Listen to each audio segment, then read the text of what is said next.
Bien-aimés dans le Seigneur, Shalom. Nous sommes dans la joie de nous retrouver ce lundi 11 avril 2022 pour une nouvelle semaine de méditation biblique, une semaine particulière, la semaine pascale, la semaine sainte. Et nous vous saluons au nom de notre Seigneur et Sauveur Jésus-Christ. Nous allons lire un texte dans Luc chapitre 19, versets 37 et 38. Luc 19, 37 et 38, voici ce que déclarent les Écritures. Et lorsque déjà il approchait de Jérusalem, vers la descente de la montagne des Oliviers, toute la multitude des disciples, saisis de joie, se mit à louer Dieu à haute voix pour tous les miracles qu'ils avaient vus. Ils disaient, « Béni soit le roi qui vient au nom du Seigneur, paix dans le ciel et gloire dans les lieux très hauts. » Paix et gloire dans les cieux. Paix et gloire dans les cieux.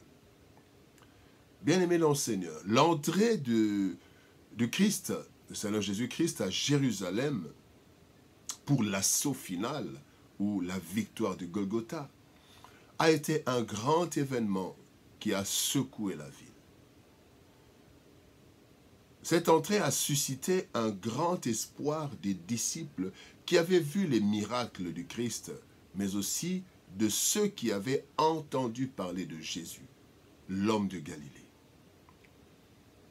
Bien qu'ils s'attendaient à un changement de leur condition sociale, leurs cris ont exprimé une vérité spirituelle que peut-être ils ne réalisaient pas.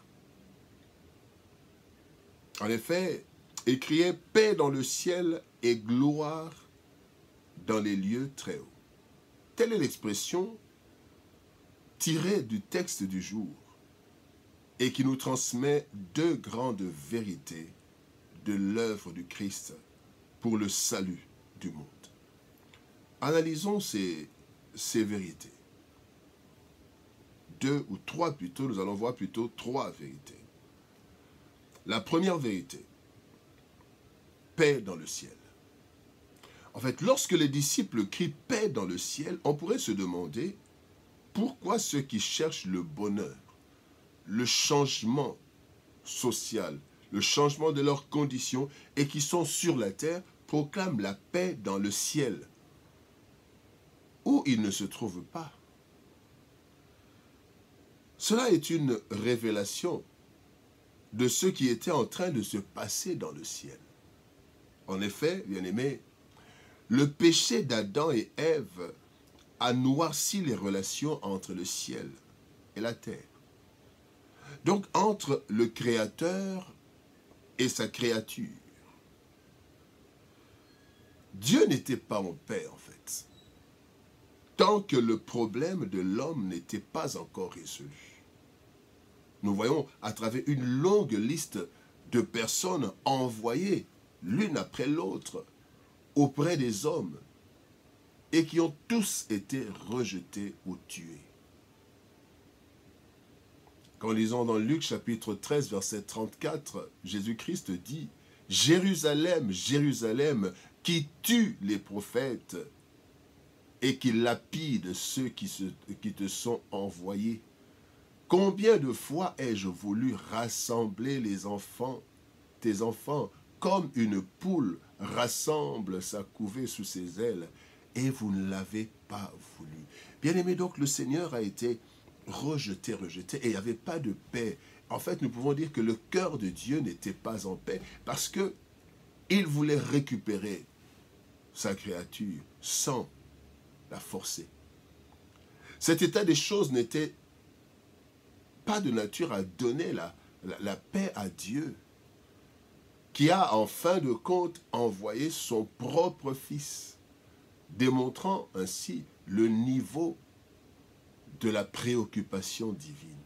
Jean 3,16 nous dit « Car Dieu a tant aimé le monde qu'il a donné son Fils unique, afin que quiconque croit en lui ne périsse point, mais qu'il ait la vie éternelle. » Et l'entrée du Christ à Jérusalem annonçait le retour de la paix dans le cœur de Dieu.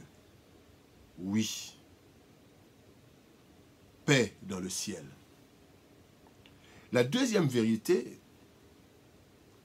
c'est la gloire dans les lieux très hauts. Ce peuple a crié paix dans le ciel et gloire dans les lieux très hauts.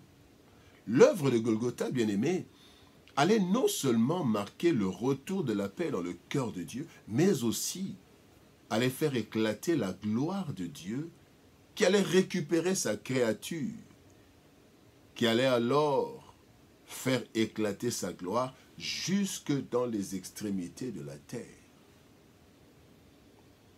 En effet, cet acte incomparable de Golgotha allait en réalité donner des arguments solides pour que le peuple de Dieu proclame cette gloire partout en étant témoin de l'œuvre divine. Dans Matthieu 28, verset 19, Christ dit « Allez, faites de toutes les nations les disciples ».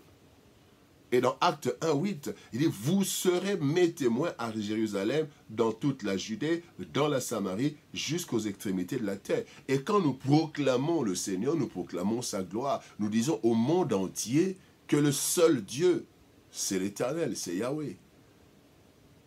Et son Fils est mort pour le salut de l'humanité, pour rendre à l'homme la gloire qui était perdue à Golgotha. Et cette gloire qui était perdue à Éden, et cette gloire revenait à son Créateur. Le plan de Dieu avec Israël était de faire éclater sa gloire parmi les nations, afin que celles-ci reconnaissent que Yahweh seul est Dieu. Quand vous lisez dans Ésaïe chapitre 43, verset 7, il est dit « Tous ceux qui s'appellent de mon nom et que j'ai créé pour ma gloire, que j'ai formé et que j'ai fait. » Le prophète Élie, lorsqu'il a fait descendre le feu du ciel, a fait reconnaître aux Israélites que seul l'Éternel était Dieu. Quand nous lisons 1 Roi 18, 39, la Bible dit « Quand tout le peuple vit cela, ils tombèrent sur leur visage et dirent « C'est l'Éternel qui est Dieu. » C'est l'Éternel qui est Dieu. L'œuvre parfaite du Christ allait démontrer encore plus cette suprématie de Dieu et faire éclater la gloire de l'Éternel. Il est dit, afin qu'au nom de Jésus, tout genou fléchisse dans les cieux, sur la terre et sous la terre. Philippiens chapitre 2, verset 10. Oui, gloire dans les lieux très hauts.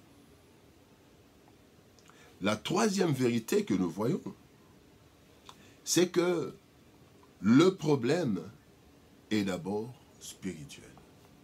Bien-aimés dans le Seigneur, tout salut ou toute décadence provient du monde spirituel. Il est écrit dans Éphésiens chapitre 1er verset 3, « Béni soit Dieu le Père de notre Seigneur Jésus-Christ, qui nous a bénis de toutes sortes de bénédictions spirituelles dans les lieux célestes en Christ. » Et ce sont ces bénédictions spirituelles, c'est de ces bénédictions spirituelles que viennent toutes les bénédictions matérielles et temporelles. De même que la Bible dit, « Le diable est descendu vers vous, animé d'une grande colère, sachant qu'il a peu de temps. » Donc, cela veut dire que le problème se trouve au niveau spirituel. Voilà pourquoi l'Esprit a parlé dans ses disciples, « Paix dans le ciel et gloire dans les cieux très hauts. » En toutes choses, considérons d'abord les aspects spirituels et nous verrons les résultats matériels et temporels. Paix et gloire dans les cieux. Le dimanche des rameaux que nous avons célébré hier, nous commémorons pendant ce dimanche, nous commémorons l'entrée du Christ à Jérusalem, sa dernière entrée qui allait l'amener jusqu'à Golgotha, là où tout allait être accompli. Et malgré l'attente des solutions temporelles, les disciples ont proclamé des vérités profondes et éternelles. L'acte de Golgotha allait ramener la paix entre Dieu et les hommes. Romains chapitre 5, verset 9. Maintenant que nous sommes justifiés par son sang, serons-nous sauvés par lui de la colère. Et cet acte fait éclater la gloire de Dieu à travers le témoignage des sauvés jusqu'aux extrémités de la terre. Que Dieu nous bénisse. Shalom, au revoir et à demain.